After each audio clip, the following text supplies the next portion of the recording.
Oi, viajante da vida! Como é que são as suas relações aí no seu meio social? Na sua casa espírita, na sua igreja, no seu bairro, no seu condomínio? Será que nós escolhemos os nossos amigos só entre aqueles que pensam igual a gente, só os que concordam com a gente? Isso será bom? Na nossa próxima viagem, nós vamos aprender com Emmanuel como que nós vamos escolher bem essas nossas amizades e as nossas relações. Então, enquanto roda a vinheta aí, você já aproveita, se inscreve no canal, acione o sininho para receber as notificações, adianta o like aí agora, se não gostar no final você pode mudar para um dislike e, sobretudo, deixa um comentário agora no começo ou no final, vai lá embaixo, deixa um comentário para a gente saber como o nosso trabalho está chegando até você. Desde já, obrigado e boa viagem!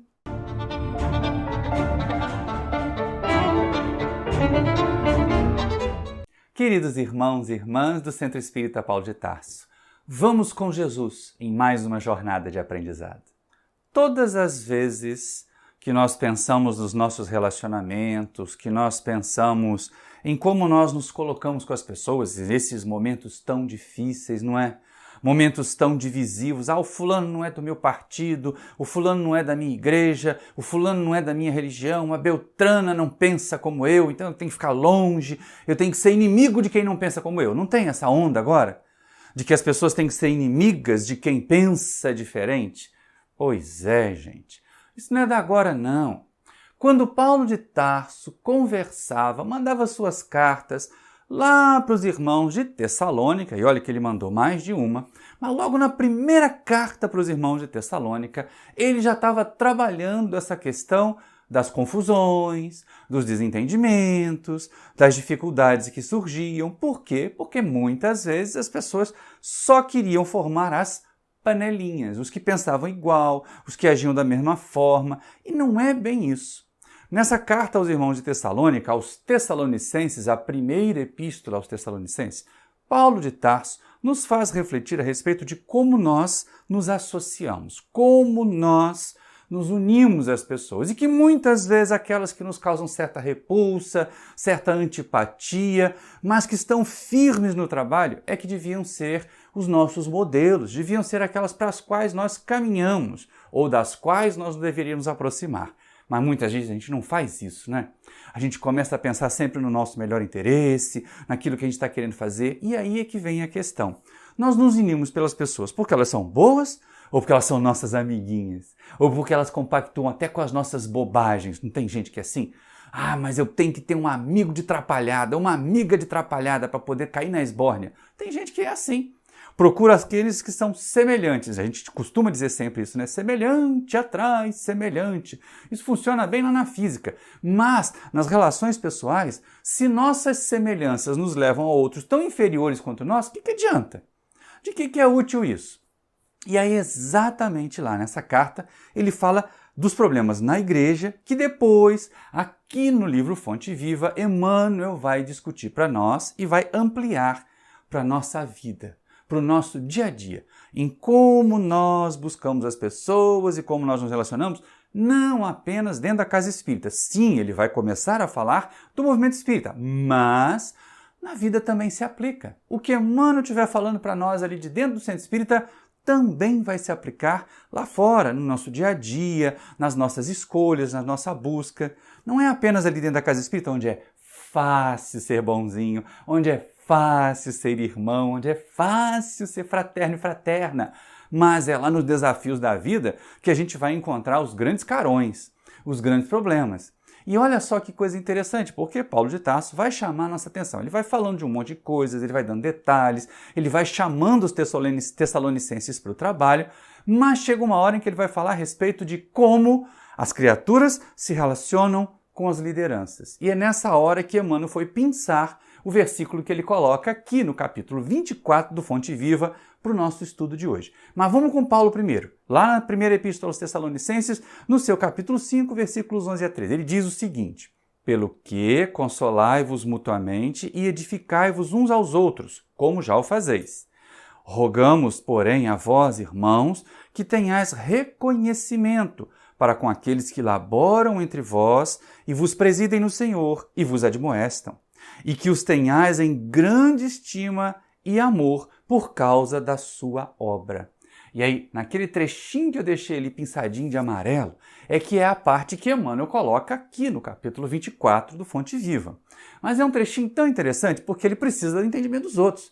Senão ele fica meio solto, ele fica meio perdido, ele fica sempre fora de contexto. E como já dizia o nosso amigo Santana lá de Volta Redonda, texto fora do contexto é pretexto. E não é o caso aqui. Emmanuel vai nos colocar, ou ele nos remete, todas as vezes, gente, que a gente deparar com um texto aqui da coleção Fonte Viva, dá uma chegadinha lá no texto do Evangelho, de onde o Emmanuel tirou isso, para entender o contexto, para entender para quem Jesus falava, sobre o que ele falava, ou como aparece aqui nesse momento. De Paulo de Tarso, que está se dirigindo aos irmãos que estavam vivendo um momentinho enjoadinho de confusão, de complicação, de às vezes desentendimento, aquela coisa. O dirigente é chato, ele pede para fazer muita coisa, ele reclama demais. Não tem umas coisas dessas assim até no Centro Espírita de hoje? Se tem no Centro Espírita de hoje, imagina como é que era lá no tempo de Paulo de Tarso, quando o cristianismo estava começando. Então essa é a questão. Como é que nós nos relacionamos com os nossos companheiros e companheiras do dia a dia? Mas a começar aqui da nossa casa espírita, da nossa instituição religiosa, do nosso condomínio, da nossa cidade, do nosso bairro, do nosso trabalho. Será que nós nos entendemos com todo mundo? Será que a gente vivencia amor, fraternidade, amizade? Ou será que a gente tem ali as pessoas que estão na direção, que nos comandam, que coordenam os trabalhos que nós participamos em grande estima, em amor, porque eles estão trabalhando, porque eles estão na obra? Essa é a questão. Já paramos para pensar sobre isso? Ou a gente reclama muito dos dirigentes, reclama muito do chefe, mas não pensa na sobrecarga que eles podem ter, nas outras tarefas que eles podem ter. Quanta gente diz assim, eu não gosto daquele dirigente do centro porque ele não me dá atenção. Puxa, mas o dirigente do centro tem a família, tem os encargos dele no centro, tem as tarefas dele fora do centro, assim como a gente. Então, por que, em um determinado momento em que ele possa estar aflito ou aflita, ou sobrecarregado ou sobrecarregada, e aí a gente quer lá atenção, quer que ele dê atenção, quer que ele dê uma orientação, e ele não pode, ou ela não pode, e a gente fica de biquinho, eu não vou mais lá, não me atendeu como devia, não foi fraterno, não foi acolhedor. Calma, gente, tudo bem. Dirigentes e dirigentes, se assumimos essa posição, a gente pressupõe também dedicar um tempo a atender aos outros, a sermos acolhedores, mas de vez em quando tem muita queixa, tem muita reclamação de gente que só quer ser adulada, bajulada. E é exatamente nesse sentido que Emmanuel vai falar ali. Olha no parágrafo de cima, no versículo de cima, como ele fala a respeito das pessoas que dirigem, que presidem no Senhor, os dirigentes, e que às vezes eles admoestam, ou seja, eles chamam atenção. Eles dão carão mesmo, porque a pessoa caminha errado, porque a pessoa não agiu de forma como devia, ou analisam o trabalho de uma pessoa que está subordinada a elas, para que essa pessoa tenha um jeito de trabalhar melhor. É sempre um desejo de trabalhar melhor. Claro, quando é feito com delicadeza, com gentileza, com harmonia, mas a gente precisa estar bastante atento a isso, precisa ter esse cuidado. E aí é que vem a questão, como é que nós nos relacionamos? Como é que nós agimos? Nós somos amiguinhos de todo mundo no trabalho? Acho que não, né? Sempre tem alguém, sempre no trabalho espírita, sempre no trabalho profissional, sempre vai ter aquele grupo de maior afinidade. Isso a gente entende. Mas será que esse grupo de maior afinidade é o melhor para nós? E aí como é que fica também a questão com relação aos entendimentos e aos desentendimentos na casa espírita? Porque não vamos negar, né, gente? Nós estamos falando majoritariamente aqui para espírita. Se você não é espírita e aí chegou aqui no canal, entenda que na sua instituição religiosa isso também pode acontecer.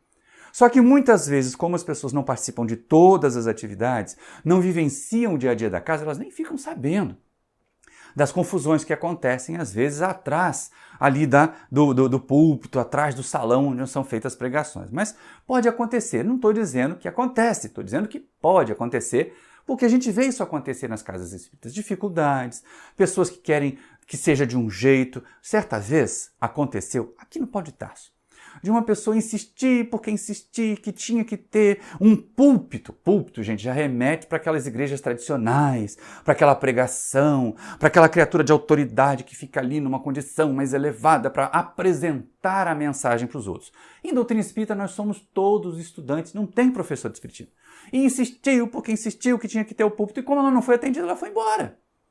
Porque não foi atendida. Ora, pois. Aí a gente vai com Paulo de Tarso, no trecho que a gente comentou. a gente precisa ter um pouquinho mais de benevolência com os dirigentes também. Eles podem estar fazendo o melhor possível para eles. Pode não ser o melhor que nós queremos, pode não ser como nós queremos, mas estão fazendo o melhor possível. E aí vem aquela questão, com quem nós nos afinizamos? Ou como? Quais são os princípios? Quais são as diretrizes para as nossas afinidades? Como é que nós escolhemos? Essa é a questão.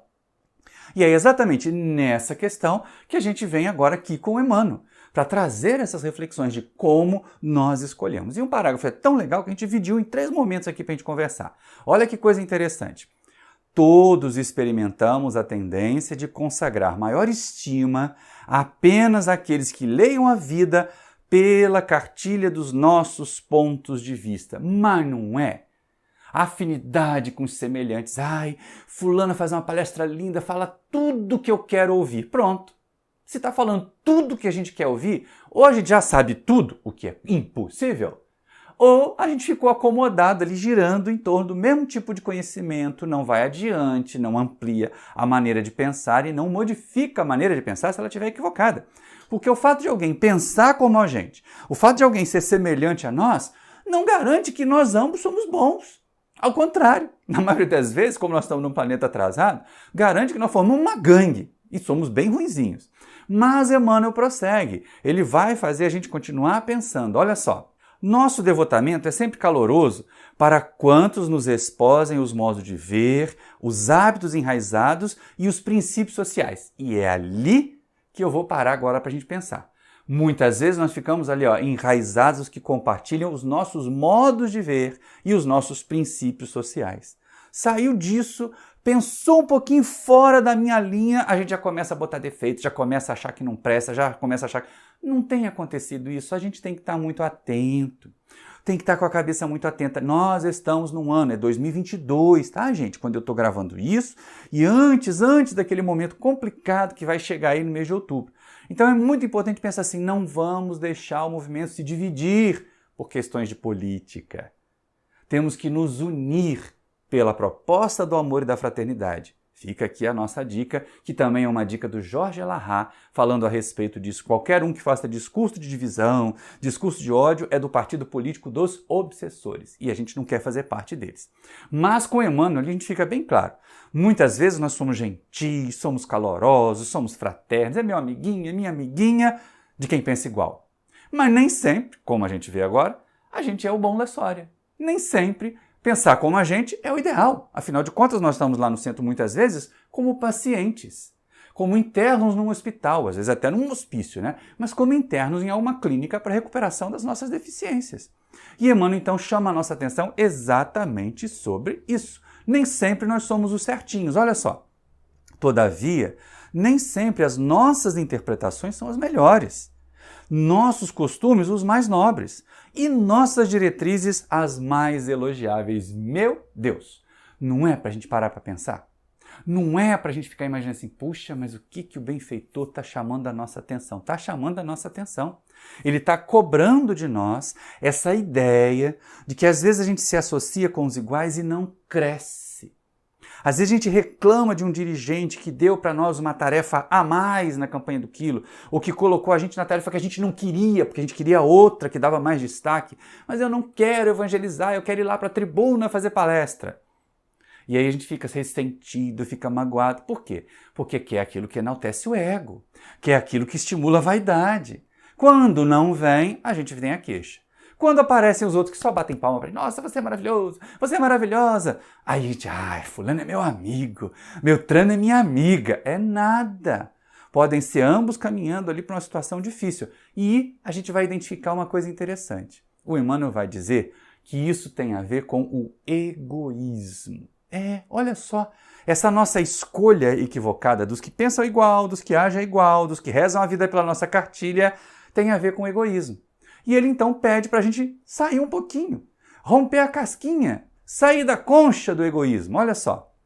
Daí procede o impositivo de desintegração da concha do nosso egoísmo para dedicarmos a nossa amizade e respeito aos companheiros, não pela servidão afetiva com que se liguem ao nosso roteiro pessoal, mas pela fidelidade com que se norteiam em favor do bem comum. Uau! Essa é uma questão interessante. Emmanuel vai mudar o foco. Muitas vezes nós nos aproximamos das pessoas, nós formamos as panelinhas nos centros espíritas porque os outros apoiam o nosso pensamento, porque os outros nos dão respaldo. Mas não estamos preocupados em ver ali, se aquelas pessoas estão realmente bem no trabalho. E se nós também estamos bem no trabalho com elas. Se é a favor do bem comum que nós estamos agindo e elas também. E aí forma uma panelinha, não tem? A reunião da dona fulana, eu que já me vivencio o movimento espírita há mais de 40 anos, já vi muito frases assim, olha, vamos lá na reunião da fulana. Vamos lá no centro do Beltrano, como se a reunião, o centro, o curso de passe, o serviço assistencial, eu conheci, gente, eu vivenciei isso. Isso aí não é nem dizer que eu ouvi alguém contar, essa eu assisti de camarote. Uma senhorinha, na primeira casa espírita que eu frequentei, no leito de morte da mãezinha dela, ela disse que ia cuidar e fazer caridade para um determinado número de famílias pobres. E ela acabou adotando, realmente, ela era generosa, ela era gentil para aquele grupo de famílias. Ao ponto de ficar até chateada se alguém desse alguma coisa para aquelas famílias que ela cuidava, porque eram os pobres dela. Eram os pobres que ela cuidava. Se alguém interferisse, se alguém desse uma outra orientação, orientar então, dizer, olha, faz isso, busque tal determinada atitude, vá no médico tal, aí que ela ficava mais aborrecida, porque eram os pobres dela, ela que tinha que dar a orientação, ela que tinha que dar a cesta básica, ela que tinha que dar um enxoval, se apropriou. Claro, a gente até vê isso. E olha só que coisa interessante. Eu vou tirar aqui o Fonte Viva um instantinho e vou entrar com a capa desse livro aqui, do Alírio de Cerqueira Filho, Fora da Caridade não há salvação. Por quê? Porque é nesse livro aqui que ele vai fazer a gente parar para refletir sobre essa atitude dessa irmãzinha que eu estou falando aí. Muitos de nós fazemos a caridade, doamos cestas básicas, fazemos principalmente a caridade material com receio de fugir do umbral, com vontade de fugir do umbral, de juntar bônus hora para comprar um duplex com piscina e ficar do lado de André Luiz lá em nosso lar. Não vai funcionar. Então essa obra aqui, Fora da Caridade não há salvação, ela é muito útil para nós. Agora que a gente já falou dela, pode voltar para cá o nosso Fonte Viva, que é a razão do nosso estudo de hoje. E é muito interessante ver isso. O curso da cicrana, a reunião do fulano, as panelinhas do centro espírita. Mas essa é uma divisão perigosíssima. Se o movimento espírita segue essa divisão perigosa, e acontece, né? Mas aquilo ali é um movimento paralelo, aquilo ali é um movimento... Se faz do bem, se está ajudando os outros, pode não ser igualzinho a gente pensa. Lembra a passagem do Evangelho, quando João e os demais discípulos chegam para o mestre e dizem, mestre, nós admoestamos, quer dizer, reclamamos, repreendemos aquele grupo de pessoas que não andam conosco estavam falando o seu nome. E aí Jesus disse, não façais assim. Quem não é contra nós é por nós. Então Jesus já falava, olha, se está fazendo bem, se está trabalhando, se está fazendo a parte boa, se está fazendo realmente aquela tarefa do bem comum, como a gente viu, essa tarefa do bem comum ali, aí a gente começa a perceber que são da nossa turma. Da turma que pelo menos a gente devia estar querendo seguir, que é a turma dos que querem fazer o bem. E aí é necessário vencer a concha do egoísmo e escolher ou nos associarmos de uma forma que realmente nos permita fazer ou trabalhar para o bem comum e não dividir. Gente, nós temos divisão do centro espírita nas cidades, nós temos divisão do centro espírita, às vezes dentro de um centro espírita nós temos divisão, é a reunião do fulano, eu não vou na reunião do Beltrano. Essas coisas não precisam, não devem acontecer mais. E aí vem esse olhar de Emmanuel ali, vencendo, dissolvendo a concha do egoísmo, que vai levar a gente à reflexão de que a gente tem que escolher ou tem que se aproximar, tem que caminhar em direção, ser paciente, porque às vezes a gente não tem que amar. Ai, como é bom conviver com fulano de tal. Às vezes não, é uma pessoa difícil de convivência, mas está fazendo todo o bem que pode. Está agindo em todas as maneiras para fazer o bem que pode, então a gente aguenta e se espelha, às vezes se espelha, é isso mesmo.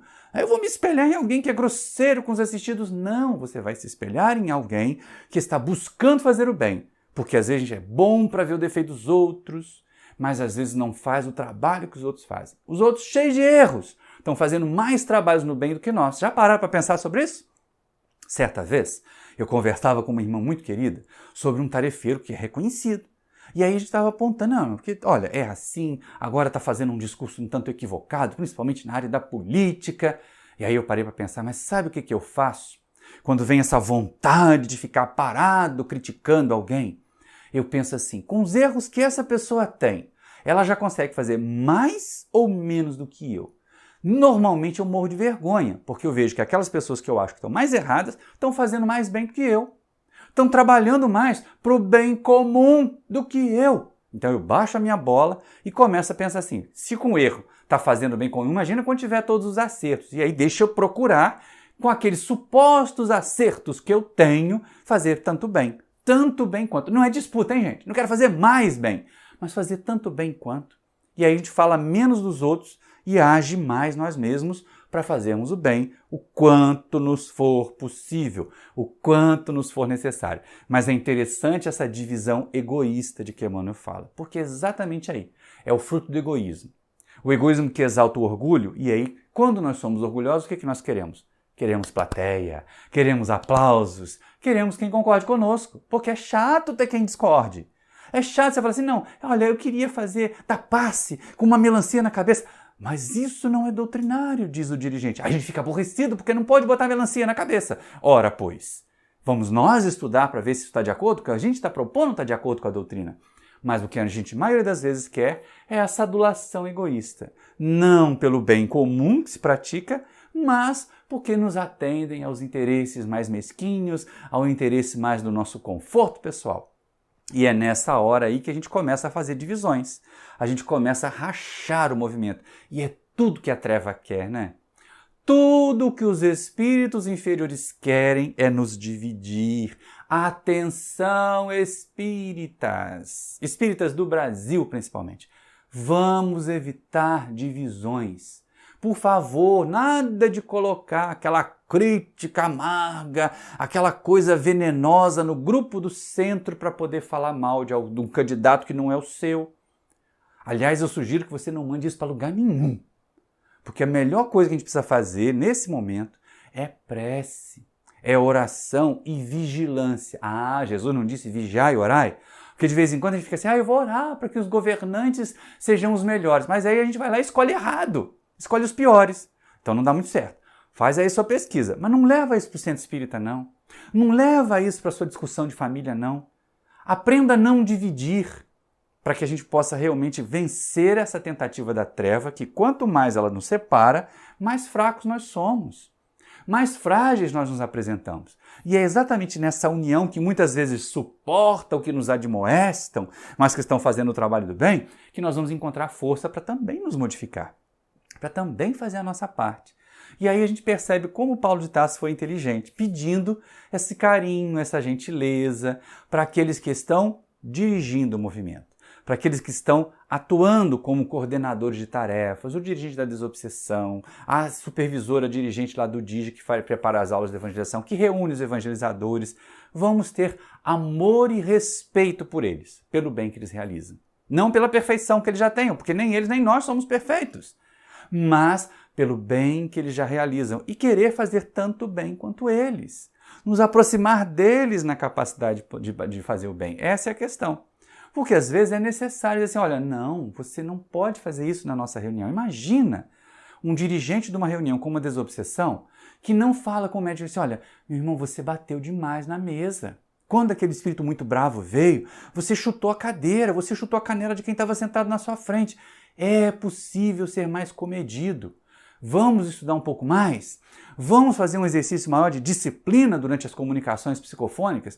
Se o médium está exercitando a humildade, ele vai entender isso, vai voltar nas obras importantes e sérias sobre isso, começando o livro dos médiuns, e vai se disciplinar mais. Se ele já está abrindo brecha para a obsessão, ele vai dizer, não compreende a minha mediunidade é desse jeito, é assim que eu sei receber espírito há 40 anos, então está 160 anos, 120 anos atrasado, é mais ou menos por aí, né? 160 anos do livro dos médiuns, vai a 40 anos, 120 anos atrasado, porque o livro dos médiuns já diz para nós, há 160 anos, que não é assim que recebe espírito, que não é isso que deve fazer. Então é lógico, entender essa admoestação de que Paulo de Tarso fala e de que Emmanuel chama a atenção de novo, como uma proposta de nós fazermos um trabalho melhor. E não como queixa. É lógico que de vez em quando tem umas pessoas que realmente têm má vontade. Estão na posição de comando, mas em vez de ser lemes, e conduzirem a embarcação, leme mesmo, aquela parte lá que fica debaixo do barco, que dá a direção, e não o timão que controla o leme, mas que estão no timão controlando o leme, vamos colocar assim, né? Fazendo a embarcação ir para o lado, às vezes elas não funcionam como leme, elas estão funcionando como âncora. Elas paralisam, e aí, nesse caso, a gente tem duas opções. Ou a gente realmente ainda se percebe maioria e faz ao ponto de mostrar como é que pode ser feito de uma outra forma e melhor, ou então a gente busca outro grupo para realizar o trabalho da forma como a gente acha que deve.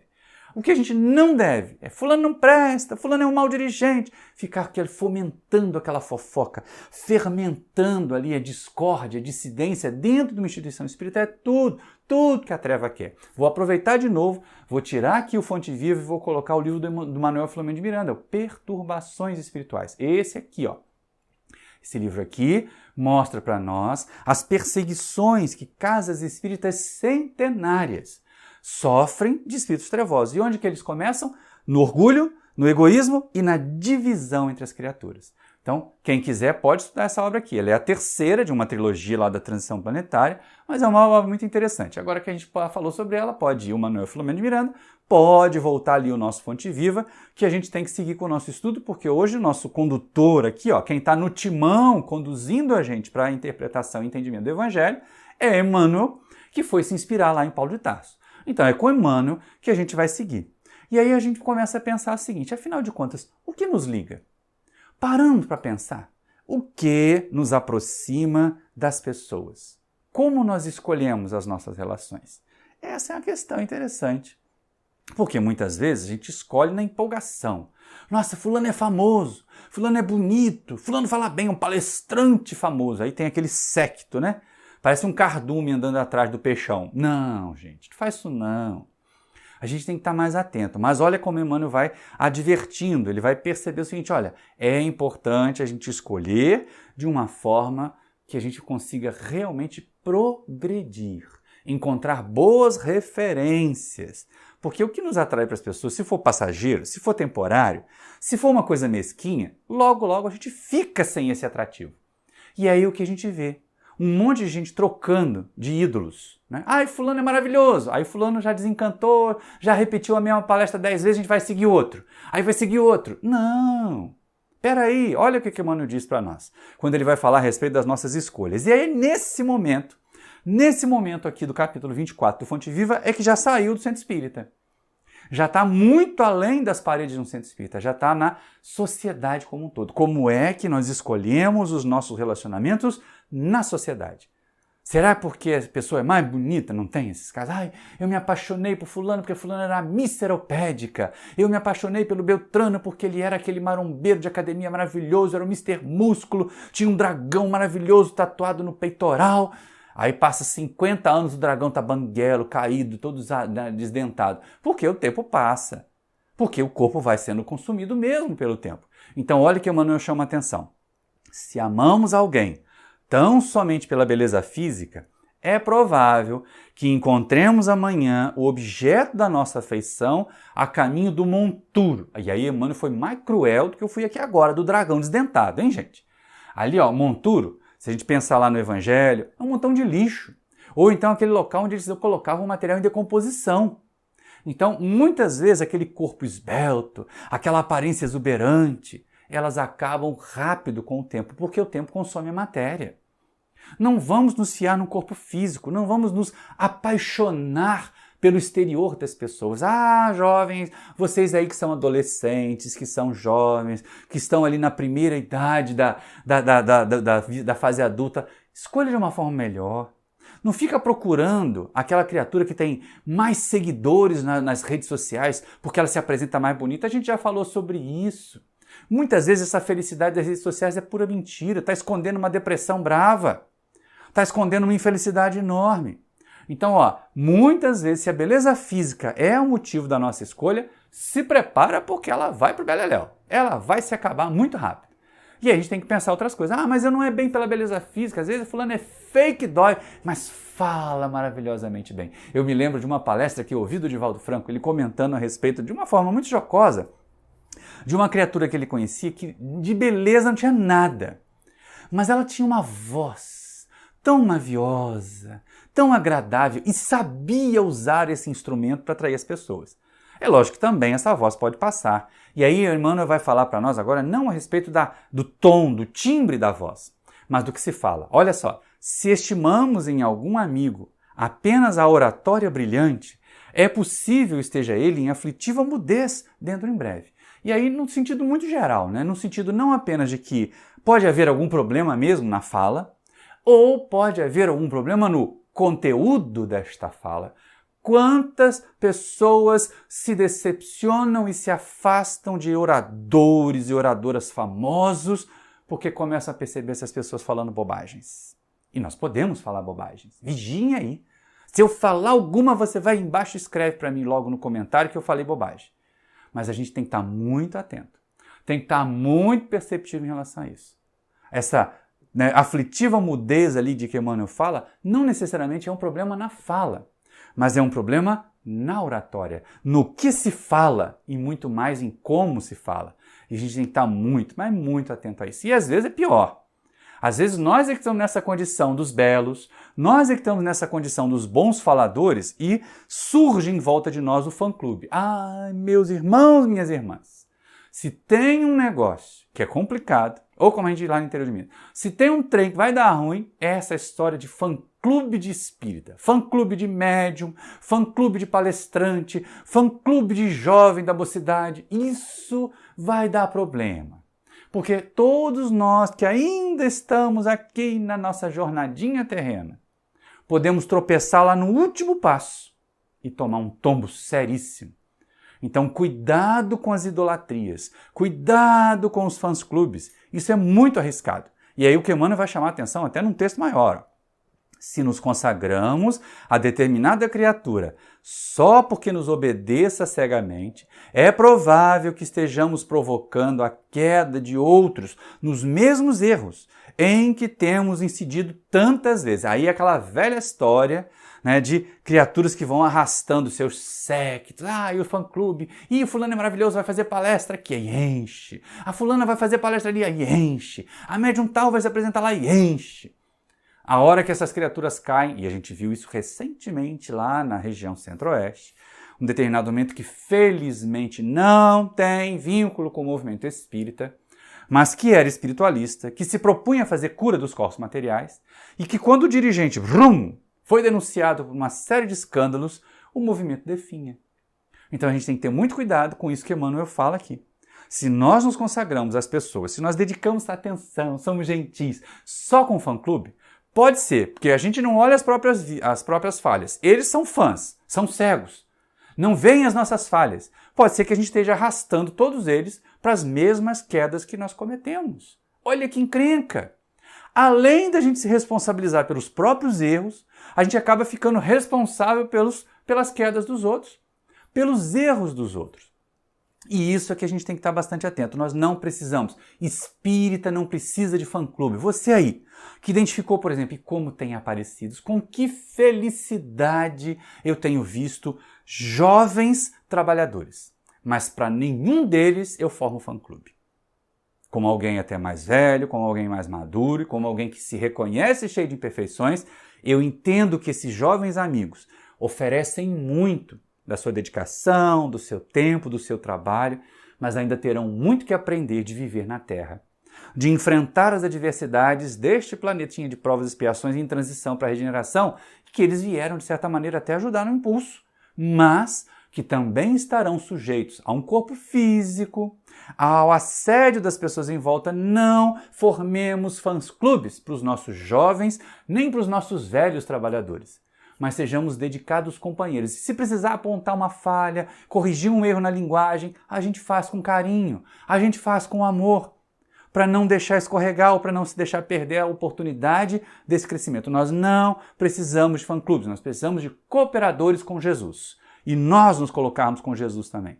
Porque ninguém de nós aqui é capaz sozinho. Nenhum de nós nos bastamos sozinhos. Nós precisamos uns dos outros para realizar as nossas tarefas. E não dá pra gente ficar ali achando que eu vou me ligar a alguém porque alguém me aplaude, porque alguém é do fã-clube, porque alguém administra a minha rede social, já que eu não dou conta mais porque eu tenho milhões de seguidores. E depois, o que esses seguidores vão fazer se a gente apresentar as nossas falhas, se a gente apresentar os nossos erros? É muito importante que a gente tenha atenção em isso. E aí vem aquela velha questão. Vamos mudar de posição, vamos baixar um pouquinho a bola, deixar essa condição de alguém que é admirado e pensar naqueles que nós admiramos. A quem nós nos ligamos? Diz-me quem andas e eu te direi quem és. Não tem um ditado desse?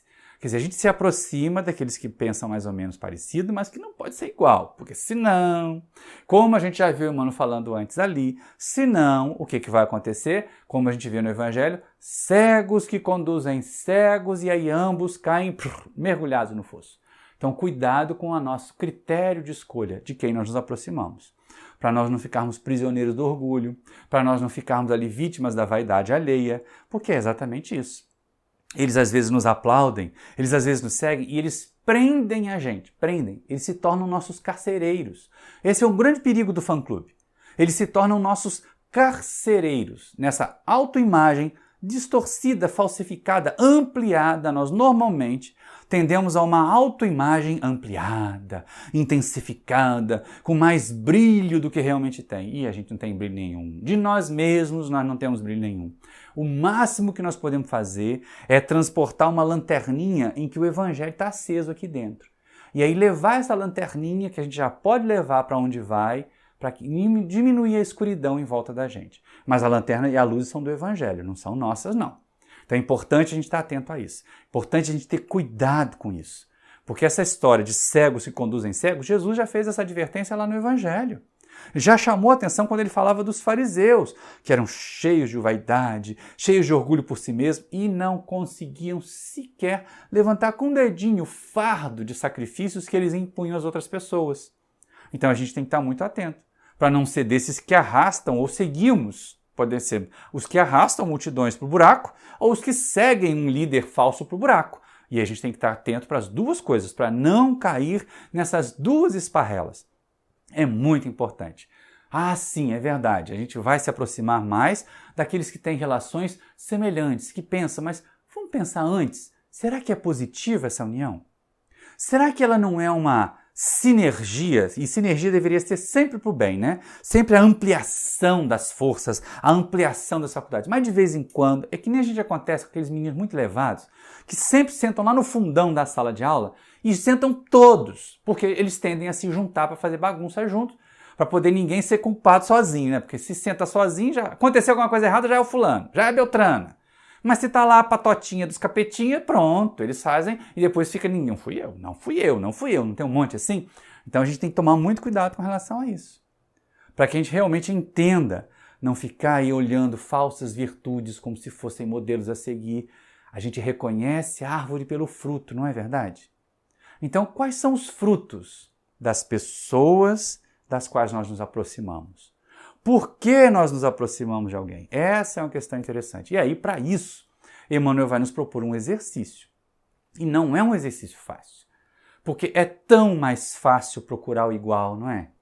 É tão mais fácil procurar a ressonância, aquela mesmo lá da física, que a gente aprende quando estuda física, né? Quando duas ondas de mesma amplitude se encontram, elas tendem a aumentar a amplitude e frequência. Elas aumentam a amplitude ao ponto até de causar abalos maiores. Pois é, a gente não pode seguir por esse caminho. É fácil encontrar ressonância, mas é muito mais fácil encontrar ressonância até nos nossos erros, nos nossos equívocos. Daí a advertência de Paulo aos Tessalonicenses. Pode ser que os que nos dirigem no Senhor, que nos admoestam, apesar de não agradarem a gente com essas queixas, com esses apontamentos, eles sejam os que estão fazendo o trabalho certo. Eles sejam os que estão concordando com a linha do progresso que se propõe para nós. E aí Emmanuel vai fazer então uma proposta de trabalho. Modifica aí. Modifica o seu jeito de pensar, modifica o seu jeito de sentir. Olha só. É imprescindível aperfeiçoar nosso modo de ver e de sentir, a fim de avançarmos no rumo da vida superior. Puxa, mas parece uma coisa tão simples, né? Eu só vou enxergar com outros olhos. Mas como? A gente é tão tendencioso, a gente é tão apegado àquela nossa forma de ver, que nós ficamos procurando desculpas para continuar vendo daquele jeito. Só que o Emmanuel não diz para ver só, né? Mudar a forma de sentir.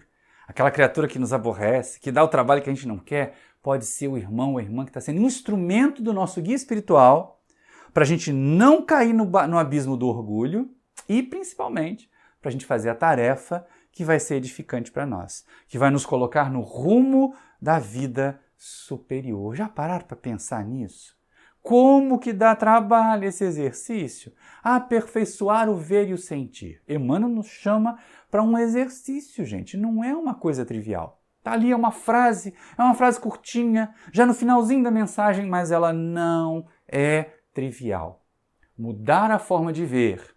E a gente tem que pensar assim, quando eu mudo a forma de ver, quando eu entendo que o meu ver não é o único certo, que a forma que eu vejo o mundo não é a única que pode dar certo, que a forma que eu ajo não é a única que pode dar certo. Já imaginaram como nós seríamos mais fraternos? Seríamos mais acolhedores se nós mudássemos essa forma de ver? Não haveria disputas entre partidos, não haveria disputas entre religiões. Todos os praticantes ou todos os trabalhadores de todos os partidos visariam sempre o bem comum. Não, esse partido aqui quer o bem, esse partido aqui quer o bem, vamos pensar o que cada um oferece de melhor e juntar. Ah, essa religião aqui encaminha aquelas pessoas para o progresso, a outra está dizendo que está errada, mas se os dois estão progredindo, cada um vai no seu ritmo, cada um vai na sua marcha, beleza! É exatamente o que tem que ser. Como mudar essa forma de ver o mundo em torno de nós, de não achar que a nossa é a única posição certa nas histórias, vai nos ajudar, vai nos fazer crescer. Daí Emmanuel chama a atenção. É imprescindível aperfeiçoar o nosso modo de ver e o nosso modo de sentir. Só desse jeito nós vamos avançar, como ele diz ali, no rumo da vida superior. Que vida superior é essa? É esse estado de melhor percepção, de mais sintonia com Jesus. Jesus não é o exemplo de vida superior na Terra? Para a Terra, pelo menos, de compreensão, de olhar. Olha como ele olhava para as prostitutas. Olha como ele olhava para os cobradores de impostos. Olha como ele via os enfermos. Todos como filhos muito queridos, como irmãos muito queridos, melhor dizendo, porque ele nunca se colocou como nosso pai. Sempre como o irmão que ia na frente, sempre como o irmão que vivenciou as experiências que nós estamos vivenciando e que ele sabe que nós podemos superar porque ele superou. Ele sabe até como superar, mas ele não pode dar para nós a receita, porque somos indivíduos. E a maneira de superar uma dificuldade minha vai ser diferente da sua, vai ser diferente da dela, vai ser diferente da dele, vai ser diferente da do próprio Cristo. Mas que é possível superar as barreiras, que é possível vencer a inferioridade, não tenhamos dúvida disso. É possível sim.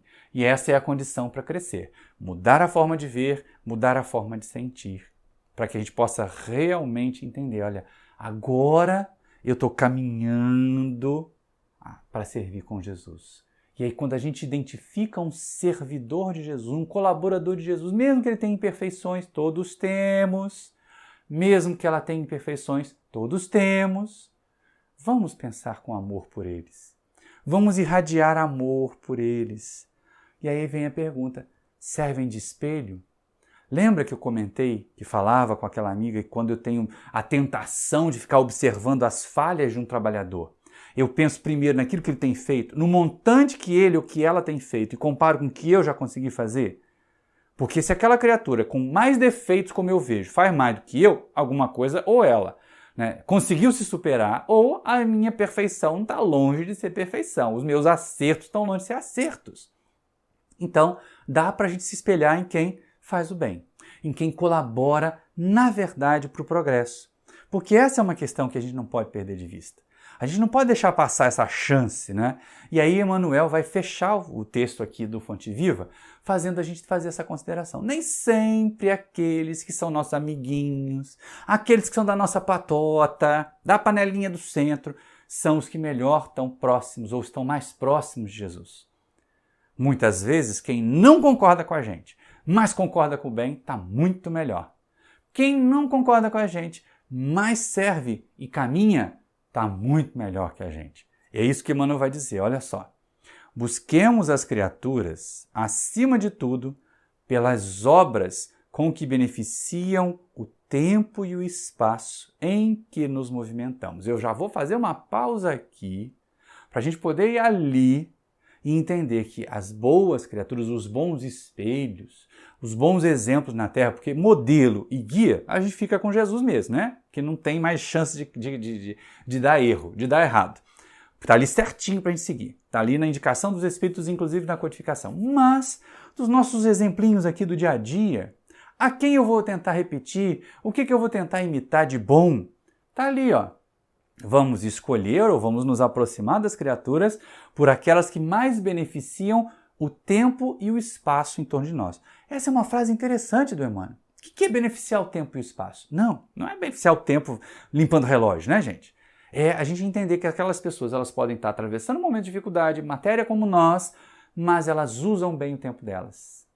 Muitas vezes se pergunta, como é que você dá conta de fazer tudo isso? Organização do tempo, bom uso do tempo e do espaço. Então a gente vê muitas pessoas que se dizem religiosas, que têm calo no joelho de ficar ajoelhado orando nos seus templos, mas não consegue botar a mão no bolso para fazer a doação de um pão. E então elas não estão melhorando o espaço em volta delas, porque se elas estão lá buscando sintonia com Deus e em volta delas o mundo está na miséria, poxa, não estão fazendo o que deviam, né? Não estão caminhando como deviam, não estão atendendo ao que deviam. E aí Emmanuel vai prosseguir. Porque um dia compreenderemos que o melhor raramente é o que concorda conosco, mas é sempre aquele que concorda com o Senhor, colaborando com Ele na melhoria da vida dentro e fora de nós. Então, o melhor não são os amiguinhos, não são os fã-clubes. O melhor são aqueles, ou os melhores, são aqueles que concordam com a proposta de evolução que Jesus traz para nós. Como isto é importante. Como a gente precisa parar para pensar assim, mas eu gosto tanto de estar naquele grupo, mas aquele grupo não cresce. Aquele grupo criou um misticismo grande em volta, cada um alimentando ou retroalimentando as próprias deficiências, a própria ignorância. E a gente tem que pensar nos melhores exemplos a seguir. Todos os grandes transformadores da humanidade não pararam para ouvir os aplausos que estavam atrás deles. Seguiram adiante, fazendo bem onde foram chamados para fazer. Esse é um alerta. É um alerta importantíssimo de Emmanuel para nós. Puxa vida! Os que mais são bons não são os que concordam conosco sempre, mas são aqueles que concordam com o Senhor e colaboram. Colaboram com Ele, Jesus, para melhorar dentro e fora de nós, para melhorar a vida dentro e fora de nós. Então pensem, nós temos responsabilidade com a sociedade em que nós vivemos, com o país, com o planeta. Se eu quero ser desses que seguem com Jesus e jogo o óleo da fritura no ralo da pia para poluir o rio, tem alguma coisa errada. Se eu acho normal devastar uma floresta que vai garantir o equilíbrio do clima, tem alguma coisa errada. A gente tem que pensar muito, tem que estar muito atento, tem que pesquisar muito, não ir muito nos discursos e fazer realmente as nossas pesquisas, as nossas avaliações, porque nós temos compromisso de mudar a vida dentro, mas também fora de nós, fora no ambiente em que nós vivemos. Tornar mais saudáveis as nossas relações interpessoais, tornar mais acolhedoras as nossas casas espíritas, as nossas residências. E a gente muitas das vezes não está preocupado com isso. Então nem sempre os bons concordam conosco, mas eles sempre concordam com o bem. Os bons sempre concordam com o bem. Que fique essa mensagem para nós. Porque à medida que a gente for adequando o nosso proceder, quanto mais nós nos aproximarmos dos bons que concordam com o bem, e seguimos com ele fazendo bem, e seguimos com ele reproduzindo o exemplo de Jesus, mais próximos de Jesus nós vamos estar.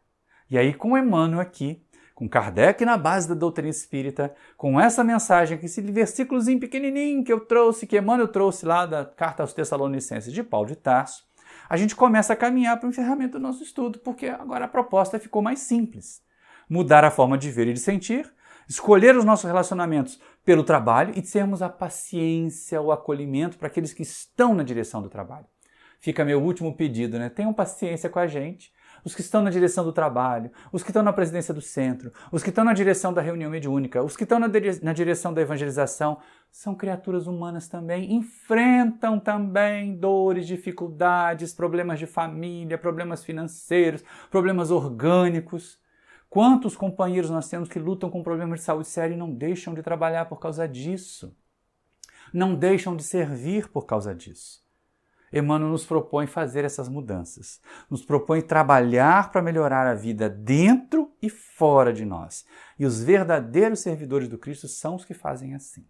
Então é muito importante que a gente trabalhe, mas como? Aí vem aquela proposta, de novo eu vou voltar ao Paulo de Tarso, mas quando ele ainda era Saulo, quando ele estava indo para Damasco, perseguia Ananias e se depara com Jesus. E aí ele pergunta, Senhor, o que queres que eu faça?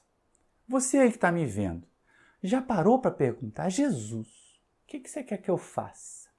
Meu guia espiritual, o que você quer que eu faça? Se ele disser que é para você ser missionário, cuidado que isso não é guia nada, deve ser um obsessor. Mas se ele te mandar estudar, se ele te mandar ser mais paciente, se ele te der uns carões das suas dificuldades, dos seus problemas, aí a gente precisa realmente entender que ele quer o nosso bem.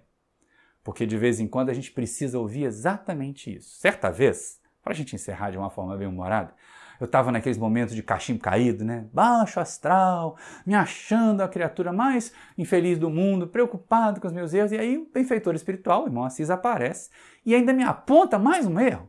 E ainda me aponta mais um caminho que eu estava seguindo errado. Eu falei, perdi aquele dia, eu estava bravo. Eu falei, poxa vida, com um guia que nem você, ninguém precisa de obsessor. E aí ele virou para mim e disse assim, olha, se eu não fosse teu amigo, apontaria as qualidades que não tens. Mas se te chamo a atenção para os erros que apresentas, é porque te quero bem feliz. Engoli seco, vesti a carapuça até o pé e tentei não fazer a bobagem que ele estava apontando. E tento seguir as orientações. Guia de verdade vai mandar a gente estudar muito, vai mandar a gente trabalhar bastante, vai mandar a gente ter muita paciência e baixar a bola do orgulho, porque nós não somos a última bolacha do pacote, não somos a última cereja no alto do bolo. Atenção! Aqueles que não concordam conosco, mas concordam com o Senhor, que fazem a proposta do bem e do crescimento, é que são os verdadeiros bons. E aí a gente começa lá a pergunta como Paulo de Tarso, Senhor, o que queres que eu faça?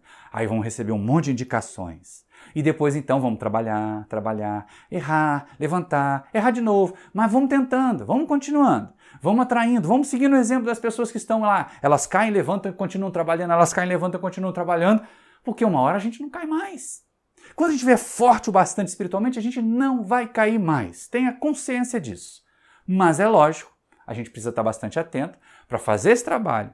E aí também dizer, Senhor Jesus, faz de mim um instrumento da tua paz. É o que eu desejo, meus irmãos, para todos nós e para todos vocês também. Muita paz e muito obrigado pela sua atenção.